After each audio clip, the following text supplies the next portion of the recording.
তুই বন্ধক রাখবি কেন গয়না? কি হয়েছে শিমুল, সত্যি করে বল। টাকা পয়সা টানাটানি হয়েছে, আমি কিন্তু ধার দিতে পারি, আমার থেকে নে না, পরে দিয়ে দিবি সময় করে আমাকে। কি আছে তোর? যা বর সে তো তোকে এক পয়সা হাত খরচাও দেবে না। ওরা যে কি জিনিস তা যদি না জানতাম। না গো, সেরকম কিছু নয়, আমার লাগবে না। আমি তোমার সাথে দেখা হলে সবটা বলবো, এখন এত কথা বলতে পারছি না। আচ্ছা ঠিক আছে ঠিক আছে, এখন কিছু বলতে হবে না, থাক। তাহলে কখন বেরোবি বল? খাওয়া দাওয়ার পর দুপুরে বেরোবি তো? হ্যাঁ হ্যাঁ, দুপুরবেলায় বেরোবো, ওই শাশুড়ি মা ঘুমানোর পরেই বেরোবো। আসলে কি বলতো, ওনাকে বলে না যাওয়া যাবে না, কারণ বললে উনি যেতেই দেবেন না। বলে যে যাবি না বলছিস, ফিরে এলে তো আবার অশান্তি করবে। সে আর কি হবে, বলে গেলেও অশান্তি করবে, না বলে গেলেও অশান্তি করবে, একই ব্যাপার।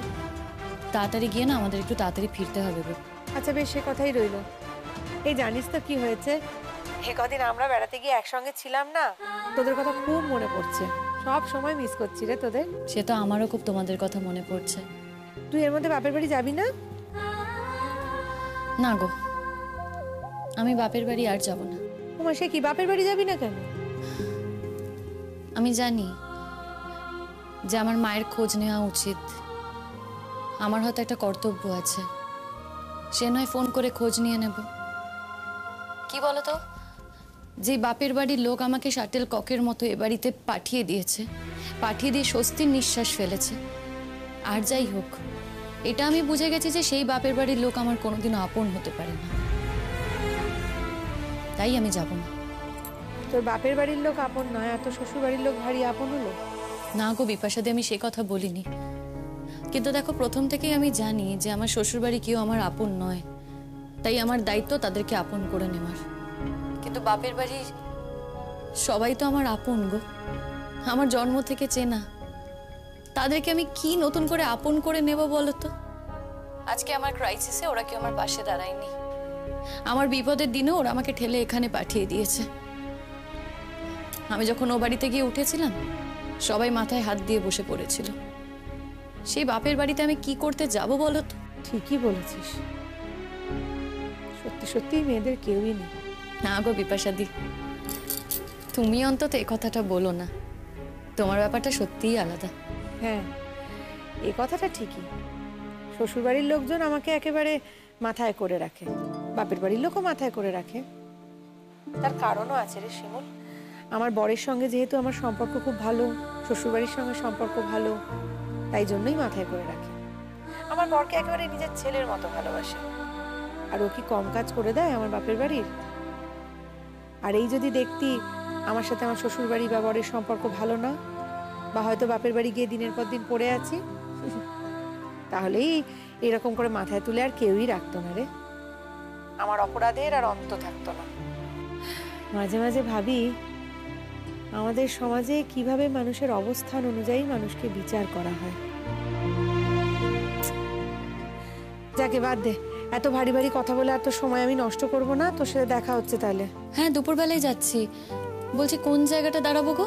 দাঁড়াবি আবার কি, ভর দুপুরবেলা আমার বাড়ি চলে আসবি সোজা। না গো বিপাশাদি, তোমার বাড়িতে যেতে গেলে না দেরি হয়ে যাবে, বলছি ওই রাস্তার মাঝে আমরা দেখা করি, ওই মোড়টাতে। বেশ ঠিক আছে, তাহলে আমায় ফোন করে দিস, কটা নাগাদ আসবি আমায় একটু বল। এই ধরো 2:30 নাগাদ। আচ্ছা ঠিক আছে, আমি তাড়াহুড়ো করে সব সেরে টেরে নিচ্ছি বাড়িতে, তোর চিন্তা করতে হবে না, আমি ঠিক টাইমেই পৌঁছে যাব। ও বিপাশাদি, বলছি মাসিমা তো এখন ভালো আছেন বলছো, বলছি মাসিমার জন্য কি কিছু রান্না করে পাঠাবো, তুমি খাইয়ে দেবে? ওরে বাপু না রে না, একদম একটা কিচ্ছু পাঠাবি না, এমনিতেই বুড়ি খুব লোভী, লোভ করেই খাবার সামলাতে না পেরে দেখ কি অবস্থা, পেটের গন্ডগোলটা বাঁধিয়ে বসে রয়েছে। তুই অন্য কোনো দিন পাঠাস, বাবা জানে তুই খুব ভালো রান্না করিস, তোর হাতের রান্না যে খুবই ভালো, আমরা তো বলি একটু সুস্থ হোক তারপর অন্য কোনো দিন পাঠাস বাবু, এখন আর পাঠাস না, আরো বিগড়ে যাবে শরীর না হলে। হ্যাঁ ঠিক ধরেছি, বাপের বাড়ির সঙ্গে গপ্প হচ্ছে। হয় ফাটাবাসের আওয়াজ, রাখ রাখ। রাখছি গো, পরে কথা হবে। দেখা হচ্ছে। ও কি কথা? হ্যাঁ আমাকে দেখি ফোনটা রেখে দিলে যে বড়? না মা, কথা হয়ে গিয়েছিল। কথা বলি? কিসের কথা? কিসের এত কথা আমি শুনি যে দিন নেই ক্ষণ নেই সারাক্ষণ খালি ফোনে কথা কইছো? ফোনের কি বিল টিল ওঠে নে মা? দরকার পড়েছিল তাই তো ফোন করেছিলাম। সেটাই তো কথা, কিসের দরকার? এত দরকারটা কিসের? হ্যাঁ বাপের বাড়ির লোক, তাদের জন্য তো দরদ একেবারে উতলে উতলে পড়ছে তোমার, তারা তো দুদিনের বেশি রাখেও নে। আমাদের ঘাড়ে ঠেলে দিয়ে হাত পাতা ধুয়ে নিয়েছে। সেই তো, মেয়েদের কি আর লজ্জা থাকে বলুন? এত কিছুর পরেও মেয়েরা বাপের বাড়ির খোঁজ নেয়, মায়ের খোঁজ নেয়। এই দেখুন না মা, আপনি তো জীবনে কত কষ্ট পেয়েছেন। আমি তো শুনেছি আপনার ভাইরা ভালো চাকরি করত, তারপরেও কি আপনার খোঁজ নিত, নাকি আপনার পাশে এসে দাঁড়াতো? তারপরেও দেখুন, বাপের বাড়ির নামে কেউ কিছু বললে বড্ড খারাপ লাগে, তাই না মা? ও তো মেয়েদের এক জ্বালা, না পারে গিলতে না পারে ফেলতে। হ্যাঁ মা, সেই জ্বালায় যে আমিও জ্বলছি। এই দেখুন না, আজকে আমার বাপের বাড়ির লোকজন আমাকে এখানে পাঠিয়ে দিল, ওখানে রাখতে পারলো না। কিন্তু তারপরেও জানেন তো, সবার কথা খুব মনে পড়ে। মনে হয় যে আমার মাটা কি করছে, ঝলমল স্কুল থেকে ফিরলো কিনা, আমার দাদারা ঠিক করে রাস্তা পার হচ্ছে তো। আসলে অফিসে যাওয়ার সময় তাড়াহুড়ো থাকে তো, তাই বড় চিন্তা হয়। জানেন মা, বিকেলবেলা হলেই না আমার ছোট বৌদি আর মা চা নিয়ে ব্যালকনিতে চলে যায়, গল্প করতে করতে চা খায়। আমি যখন ছিলাম তখন আমি ওদের সাথে জুড়তাম, কত বিষয়ে গল্প করতাম, আড্ডা দিতাম। এখন তো আর আমি ওদের জীবনে নেই। এই জন্য যে আমার মায়ের খুব খারাপ লাগছে তা হয়তো নয়, কারণ মা ভাবছে যে মেয়ে সংসার করছে। বেশি খারাপ লাগতো কখন জানেন? যদি আমি ও বাড়িতে থেকে যেতাম, তখন আমার মায়ের খুবই খারাপ লাগতো। সব মেয়েরই তো জীবনে এরকমই হয়। তারপরেও দেখবেন, বাপের বাড়ির লোকের নাম শুনলেন একেবারে অস্থির হয়ে যায়। আপনি, আমি, সবাই। কি করব বলুন তো? আমরা মেয়েরা তো এরকমই, কাউকে ফেলতে পারি না। হ্যাঁ, যাকে যাক বলি, অনেক ভাষণ হয়েছে তো। হ্যাঁ, কিন্তু বেলা কটা বাজে? 12টা, 12:30 বেজে গেছে। খাওয়া দাওয়া মিটবে কখন? আমি এক্ষুনি খাবারের ব্যবস্থা করছি। আচ্ছা, এই পুতুল পুতুল কোথায় গেছে গো? সে কি আমাকে না বলে কই আবার বেরিয়ে গেছে নাকি? পুতুল দি তো এখন বেশিক্ষণ বাইরে থাকে না, খাওয়ার সময় হয়েছে, নিশ্চয়ই চলে আসবে। আমার মনে হয় কাকিমা তুতুলদের ওখানেই গেছে। ওহ, কতবার করে বলেছি যখন কোথাও যাবি আমাকে বলে যাবি, আমাকে বলে যাবি, তা না। এমন মেয়ে, সে নিজের ইচ্ছে মতো যাবে, নিজের ইচ্ছে মতো আসবে। আচ্ছা ঠিক আছে মা, আমি না হয় পুতুল দির সাথে কথা বলবো। আমি পুতুল দিকে বকবো, আমি বলবো যে আমাকে না বলে তুমি কোথাও যাবে না। ও শুনবে আমার কথা। সে কি আমি বুঝি না? এতদিনে এইটুকু বুঝতে পেরেছি গো, মেয়েটা আমার আর যাই করুক আর না করুক, সে তার বউকে খুব ভালোবাসে। সহজ সরল মানুষ তো, মানুষ চেনে। বুঝলুম। তা কথাখানা হলো যে পুতুল মানুষ চেনে। কি বলতে চাইছো? আমি বুঝি চিনি নে? মানে তোমার সঙ্গে গায়ে পড়ে পড়ে ঝগড়া করি বলে আমি চিনি নে, তাই তো? মা, আমি তো সে কথা বলিনি মা, আমি শুধু পুতুলদির কথা বলেছি। এটা তো সত্যি যে পুতুলদি সহজ সরল মানুষ, যাকে ভালোবাসে একেবারে হৃদয় দিয়ে ভালোবাসে। কেউ সেই ভালোবাসা নিতে পারে, কেউ সেই ভালোবাসা নিতে পারে না। পুতুলদি আমায় সত্যিই খুব ভালোবাসে, আর সেই ভালোবাসা পেয়ে না আমি ধন্য।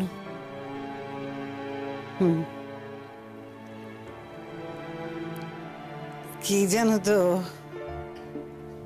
আজকাল শরীরটা আমার ভালো যাচ্ছে না। কে জানে কবে আছি কবে নেই। তবে তুমি কিন্তু আবার আমার উপর গোসা করে আমার মেয়েটাকে শাস্তি দিও না, যদি আমি চোখ বুঝি। মা, এসব আপনি কি বলছেন? কেন বলছেন বলুন তো? শুনুন, এত তাড়াতাড়ি না আপনার কিছু হবে না। আর যদি এরকম কিছু হয়ও, আপনার কি মনে হয় আপনার ওপর রাগ করে আমি পুতুল দিকে কষ্ট দেব? কে জানে, মানুষের মন আজ একরকম কাল একরকম। যাকে অনেকক্ষণ ধরে অনেক কথা হলো, তুমি এক কাজ করো দিকে, বলছিলাম কি ওই রান্নাঘরে গিয়ে খাবার দাবারগুলো একটু গুছিয়ে ফেলো, আমি ওপরে যাই, পুজো আচ্ছা সেরে নিচে নামছি। হ্যাঁ, আমি খেয়ে দিয়ে একটু শুতে চাই, আজ মাথাটা বড্ড ঢিস ঢিস করছে আমার। যাও করে ফেলো সব। আপনার বেড়াতে যাওয়ার শখটা আমি ঠিক পূরণ করব মা, ঠিক পূরণ করব। আপনার ছেলেরা পারতো, করলো না। আমার ক্ষমতা নেই, কিন্তু ওই যে কথাই বলে না, চেষ্টা করলে মানুষ সব পারে। আমিও সেই চেষ্টাই করছি মা, আপনাকে আমি তীর্থে পাঠাবই।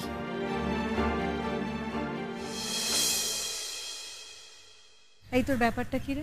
কি ব্যাপার? তুই এখন সোনার দোকানে যাচ্ছিস কেন? গয়না বন্ধক দিতে। তো সেটাই জিজ্ঞেস করছি, এত তাড়াতাড়ি গয়না বন্ধক দেবার প্রয়োজনটা কেন হলো? বলছি দোকানটা কত দূর গো? ওইটা, ওই দোকানটা? হ্যাঁ ওইটাই, চল।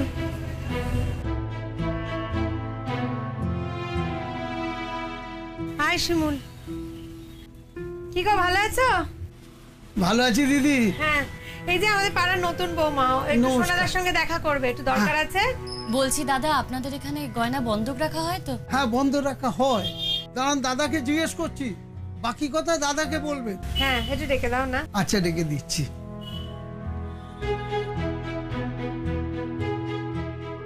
এই তো সোনাদা, ভালো আছো? হ্যাঁ, পরাগ আছে না আমাদের পাড়ার, পরাগের বউ। নমস্কার। নমস্কার। বলছি ব্যাপারটা না জানাজানি না হলেই ভালো হতো। আমারই ভুল হলো বল, দম করে পরাগের নামটাই বলে ফেললাম। ও সোনাদা, বলছি কি যে শোনো না, একটা টেম্পোরারি ক্রাইসিসে পড়ে এসছে মেয়েটা, আর তুমি এসব নিয়ে আর কোথাও আলোচনা করো না। আরে না না, এসব ব্যবসার ব্যাপার, এসব কেউ বলে নাকি? না মানে পরাগকেও বলো। আরে পরাগ এখানে আসছে কোথায়? ওরা যাই লোক বিয়ে করলো, একটা আংটি বা গয়না আমার কাছে গড়ালোই না। কে জানে কিনেছে না অন্য কোথাও থেকে গড়িয়েছে। ওরা যায় কিপটে। আচ্ছা ঠিক আছে ঠিক আছে, বাদ দাও বাদ দাও। ও কি বলছে একটু শুনে নাও, বল। হ্যাঁ বলছি দাদা, এই যে আমার বালাজোড়া আছে না, এই বালাজোড়া দিয়ে ঠিক কত টাকা পাবো? বালাটা দেখতে হবে দিদি, সলিড না গালা? সলিড। আচ্ছা, ওটা দেখতে হবে, ওজন টোজন করে দেখি, দেখে বলতে পারবো। দাদা বিয়ের আগে গড়ানো তো, আমি যতদূর জানি 1.5 ভরি মতো গয়না। এই নিন দেখুন।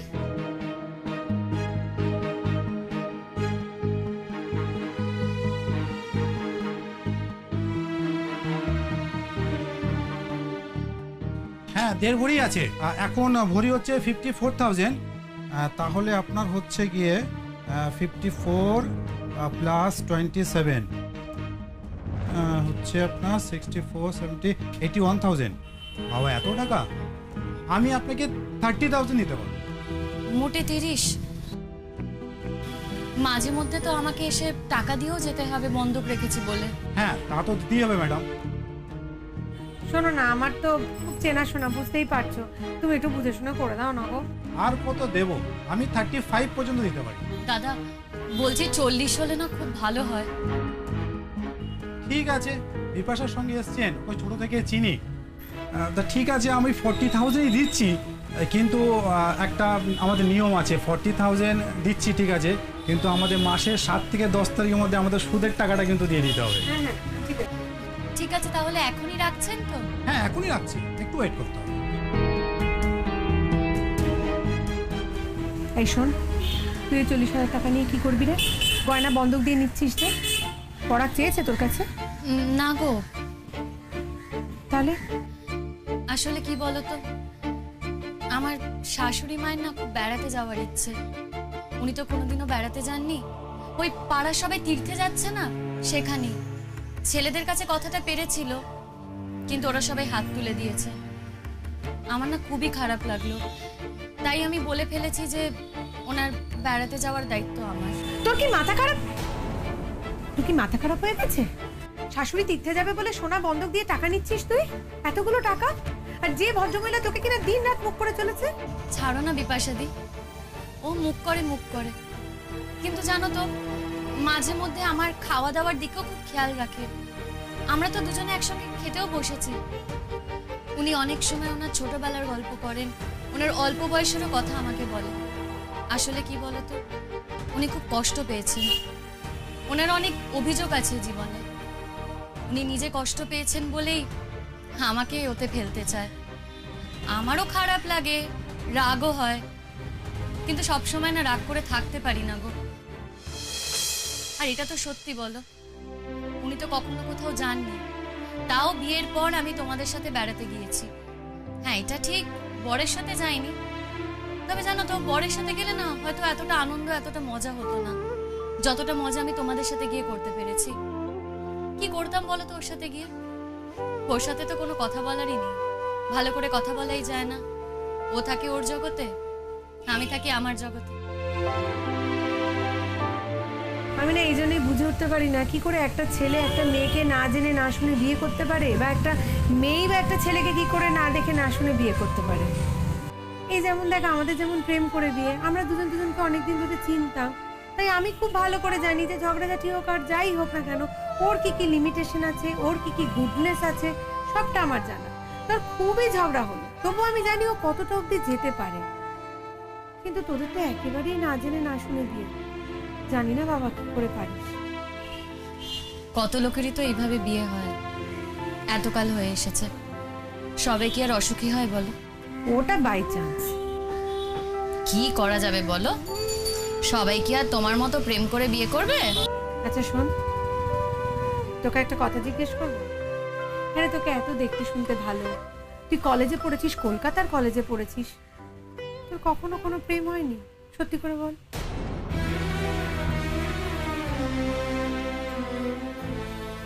না গো, প্রেম টেম আর কোথায়।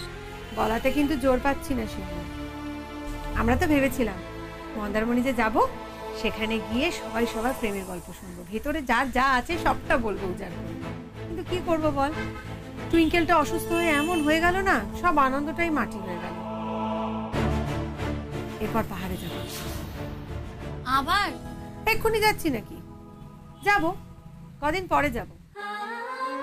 কি করবো, সবসময় কি বড়ের সঙ্গে ঘুরতে যেতে ভাল লাগে নাকি? বিরক্ত লাগে।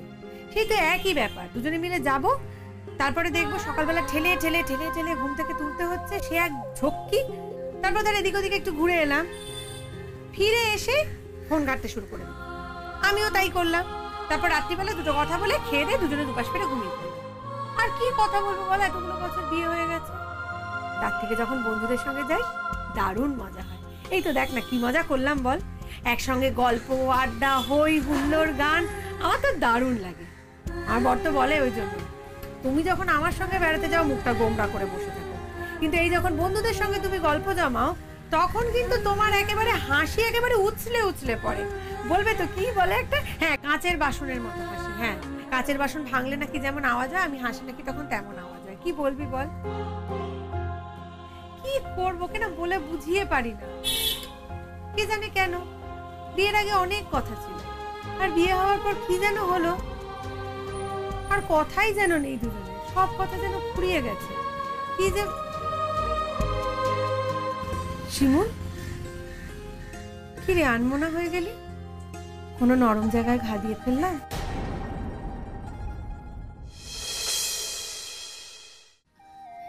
ধ্যাত, কিসের নরম জায়গা? সত্যি কথা বল না, প্রেম হয়েছিল তোর? সে তো সবার জীবনেই হয় বিপাশাদি। এই তো পেয়েছি, চল আর সুচরিতাদির বাড়ি, জমিয়ে বসে এই গল্পটা শুনতেই হবে, বলতে হবে কিন্তু সব, বলে দিলাম। আচ্ছা ঠিক আছে, হয়েছে। হ্যাঁ দিদি, আপনাদেরটা হয়ে গেছে, এনেন 40,000। আর এখানে একটা সই করে দিতে হবে। করে দিচ্ছি। তুমি চিন্তা করো না, বেশি দিনের জন্য নেবে না, সময় মতো ঠিক ফেরত দিয়ে দেবে। এই আপাতত একটু সংসারের টানাটানি হয়েছে তাই নিচ্ছে। আমরা এসব জন্য কি করব? সংসারে অসুবিধা হলে তবে তো মানুষ আসে আমাদের কাছে। তা না হলে আর কেন বন্ধক রাখবে গয়না? আচ্ছা, আপনি একটু ভালো করে এই টার্মসগুলো পড়ে একটু সই করে দিন। দেখি আবার তুমি কি টার্মস এন্ড কন্ডিশন কি লিখেছো দেখি, বেশি জটিল করো না কিন্তু, বলে দিলাম। ও একটা সামান্য ব্যাপার। ঠিক আছে, আমি বিপাশাদির সাথে এসেছি, অত শত কিছু দেখছি না। শুধু এই যে মাসে মাসে টাকাটা দিতে হবে সেটা মেনশন করা আছে, তো সেটাই শুধু দেখে নিচ্ছি। হুম হুম। দেখেছেন তো ঠিক করে? হ্যাঁ, দেখে নিয়েছি। তবে আমি চেষ্টা করব মাসে মাসে টাকাটা দিয়ে যত তাড়াতাড়ি সম্ভব গয়নাটা ছাড়িয়ে নেবার। তাহলে তো ভালোই। বেশ, তাহলে আসি গো সোনাদা। অনেকদিন তো আসো না এদিকে। বাবা, সোনার যা চচ্চড়িয়ে দাম বাড়ছে, রোজ রোজ আসবো নাকি তোমার দোকানে সোনা কিনতে? আমার বর একা রোজগার করে বাপু, ডবল টেকার নাকি, দুজনের রোজগার। একজনের রোজগারে সংসার সামলে, তারপর জানোই তো আমার শাশুড়ি কি ভোগে, সব দায়িত্ব কর্তব্য সামলে আর সোনা কেনার অবসর হয় না গো। আর তাছাড়া আজকাল সোনার গয়না কেউ পরে নাকি? কত রকম মডার্ন সব গয়না বেরিয়েছে, সেসবই পরে। তবু সোনা কিন্তু সোনাই, বুঝলে? সে যাদের টাকা আছে তাদের কাছে সোনা সোনা, আমাদের তো টাকা পয়সা নেই বাবা। এই কথা বলো না, আগে তো মাঝে মধ্যে আসতেই, মাসে মাসে কিস্তি দিয়ে সোনা করাই যায়। আচ্ছা আচ্ছা, বেশ, দেখি পুজোর আগে যদি পারি তখন একবার ঘুরে যাবো। আসছি দাদা, নমস্কার। হ্যাঁ, চা খেয়ে যাও। ও আবার কেমন ভদ্রতা, এতক্ষণ ধরে দাঁড়িয়ে রইলাম, একবারও বললো না। দেখ, এখন বলছে চা খেয়ে যাও যাওয়ার বেলা। না গো, চা খাবো না, এক বন্ধুর বাড়ি যাচ্ছি, সেখানে জমিয়ে চা খাবো, গল্প করবো, এখন আর তোমার দোকানে চা খাবো না। আচ্ছা, অন্ততপক্ষে একটু কোল্ড ড্রিঙ্কস খেয়ে যাও। এতক্ষণ বলনি যখন, চাও খাবো না, কোল্ড ড্রিঙ্কও খাবো না, কিচ্ছু খাবো না, এখন দাদা যাবো। না না, ঠিক আছে, আমাদের একটু তাড়া আছে, অন্য কোনো দিন। ডিউ রইলো, পরে কোনোদিন এসে খাবো, ঠিক আছে? আসছি আজকে, চল শিমুল, থ্যাংক ইউ।